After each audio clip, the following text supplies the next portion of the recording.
ക്യാരറ്റും പാലും ഉണ്ടെങ്കിൽ വളരെ രുചിയുള്ള പായസം തയ്യാറാക്കാം എന്നുള്ളത് ഉണ്ടാക്കിയിട്ടുള്ളവർക്ക് അറിയാം കേട്ടോ. അപ്പൊ കുടിച്ചിട്ടില്ലാത്തവർ ഉണ്ടാക്കി നോക്കിക്കോ. കുറച്ച് ക്യാരറ്റ് ഗ്രേറ്റ് ചെയ്ത് മാറ്റി വെച്ചോ കേട്ടോ. കുറച്ച് ക്യാരറ്റ് കട്ടാക്കിയും എടുക്കാം. കുക്കറിലേക്ക് കട്ടാക്കിയ ക്യാരറ്റ് ഇട്ട് കുറച്ച് വെള്ളവും പാലും ചേർത്ത് ഒരു 2 വിസിൽ അടുപ്പിച്ചിട്ട് അങ്ങ് തണുക്കാൻ വേണ്ടിയിട്ട് ഇറക്കി വെച്ചോ കേട്ടോ. അപ്പോഴേക്കും കുറച്ച് ചവരി കുറച്ച് വെള്ളം ഒഴിച്ചിട്ട് ഒരു അരമണിക്കൂർ കുതിരാൻ വേണ്ടിയിട്ട് വെക്കാം. ഇനി ഗ്രേറ്റ് ചെയ്ത് വെച്ച് ക്യാരറ്റ് കുറച്ച് നെയ്യിൽ കുറച്ച് പഞ്ചസാരയും ചേർത്ത് ഒന്ന് വറുത്ത് കോരി മാറ്റി വെക്കാം കേട്ടോ. ഇനി അടികട്ടിയുള്ള ഒരു പാത്രത്തിലേക്ക് 2 പാക്ക് പാൽ ഒഴിച്ചു കൊടുക്കാം. നന്നായിട്ട് തിളച്ച് വരുമ്പോൾ കുതിരാൻ വെച്ച് ചവരി ഇട്ട് കൊടുത്ത് നല്ലപോലെ അങ്ങ് ചവരി തിളപ്പിച്ചിട്ട് വേവിച്ചെടുക്കാം കേട്ടോ. എല്ലാ ഇൻഗ്രീഡിയൻസിന്റെയും അളവൊക്കെ ഡീറ്റെയിൽഡ് ആയിട്ട് തന്നെ ലോങ് വീഡിയോ തന്നെ അപ്ലോഡ് ചെയ്തിട്ടുണ്ട്. അത് കണ്ടു നോക്കിയിട്ട് പായസം തയ്യാറാക്കാം കേട്ടോ. ഇനി ചവരി വേവ് റെഡി ആവുമ്പോൾ പാലിന് വേവിച്ച ക്യാരറ്റ് അരച്ചെടുത്ത് ഇതിലേക്ക് ഒഴിക്കാം.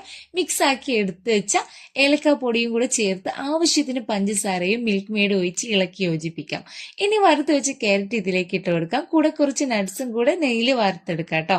കുറച്ച് ബദാം കട്ടാക്കിയതും കാഷ്യൂ നട്ട്സും റൈസിൻസും ഇട്ട് വറുത്തിട്ട് പായസത്തിലേക്ക് ഒഴിച്ചു കൊടുക്കാം.